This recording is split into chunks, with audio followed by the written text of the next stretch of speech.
шүлхийн вакцин хийгдэж байгаатай холбогдуулаад малчид ард иргэд маань одоо энэ вакцин хийснээс одоо хэдэн хоногийн дараа малынхаа сүү махыг хүнсэндээ хэрэглэнэ гэсэн ийм зүйл зааварчилгааг мэргэжлийн байгууллагуудаас одоо хүсэж хүлээдэг шүү дээ.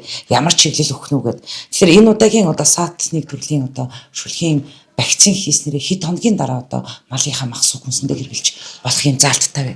За энэ саатны вакцины одоо заавар дээр бол за мах сүүг бол хориглоогүй. Ер нь бол одоо тэг хоног байна гэсэн юм заалттай. Вакцин хийлгээ шууд хийлгээд одоо энэ бол мах сүүнд бол ямар нэгэн одоо тийм хор нөлөөгүй юм байна. За тосон сүртэй вакцин. Тэгэхээр тосон сүртэй вакцин бол энэ бол нөгөө одоо сүүлийн үеийн техник технологийн дэвшлэлээр бол одоо тийм химийн одоо бодисын урвал бол одоо хоруу чанар бол байхгүй юм байна. Тэгэхээр зэрэг бол мах сүүг бол одоо ухаанда ямар нэгэн одоо тэг хоногтой байна гэдэг чинь үндсэндээ одоо сүгээ бол мах сүгээ бол хэрэглэх юм боломжтой гэсэн. 21 хоногийн дараа одоо дархлаажуулалт бол тогтно. Энэ саатныгийн одоо вакцин бол нийт дархлаа тогтох хугацаа бол 21 хоног. За энэ бол одоо хатуу дэглэмтэй 21 хоног дотор дархлаа тогтдог. Тийм учраас дархлаа тогтно 6 сар бол хамгаална. 6 сар бол үндсэндээ одоо халдвараас хамгаална гэсэн үг байхгүй. Тийм үр дүнтэй вакцин. Ер нь бол шүлхийн вакцин за бусад ч гэдэм үү ер нь бол одоо мах сүүн дээр бол хоригдсон заалтууд угаасаа байдгүй. Бусад одоо Орос улбаны улсын вакцин ч гэсэн ялгаа авахгүй тийм байгаа. Урд өмнө нь одоо гарч байгаагүй юм төрлийн өвчин байгаа.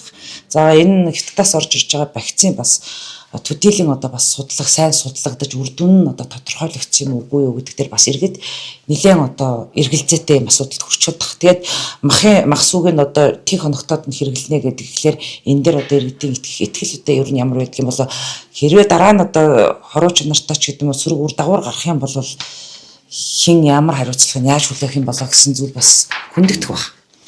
За ямар нэгэн одоо вакцин хийсний дараа одоо бас тийм тодорхой хэмжээний одоо тий мах сүүн дээр бол ийм хоригдсон зүйл байхгүй учраас энэ бол эрдийн байдлаараа одоо ингээл буцалгаал хэрэглээл явчихгүй юм боломжтой. Ер нь саатныгийн хувьд бол одоо өмнө нь бол одоо гарч байгаагүй шин төрлийн одоо өвчин учраас одоо энийг бол иргэд бол маш их эмзэглэж байна. Тэгэхээр энэ бол одоо яг шүлхийн нэг хөвчлөл за энэ дотороо 4-5 янзын хөвчлөл байдаг. Үүний нэг хөвчлөл байхгүй. Шүлхий бол нийт маасаараа бол ерөөхдөө бол олон улсын 20 цэрт өвчин эдийн засгийн том хохирол амсдаг ийм л өвчин. Тэгэхээр зэрэг энэ шүлхийн дээр бол одоо энэ тодорхой тийм одоо яг энэ хориглох заалтууд нь бол бас яг энэ мах сүүн дээрээ бол байхгүй учраас энэ бол боломжтой. Хамгийн гол одоо анхаарах асуудал нь юу вэ гэхээр зэрэг 21 оныхоо гормыг сайн байрна. За тэгээд хөдөлгөөнөө одоо нэг малын хөдөлгөөнөө бас ингээд сайн барих хэрэгтэй. Гаднаас одоо ингээд хол орын ах дүүс тийм хамаатан садан ирж амралт зугаалгаа ирж өгөөрэй бариа гэдэг энэ асуудлыг л одоо гол нь хийхгүй. Ер нь бол яг хуу энэ нөгөө хүний хавьтлаар хавьддаг, тээвэрлэгддэг, зөөвөрлөгддөг, хүн тээвэрлдэг, зөөвөрлөдөг, хатуур тараадаг ийм л учраас энэ 20 цэрийн дэглэмийг хатуу чанга барихаас аргагүй тохирдог.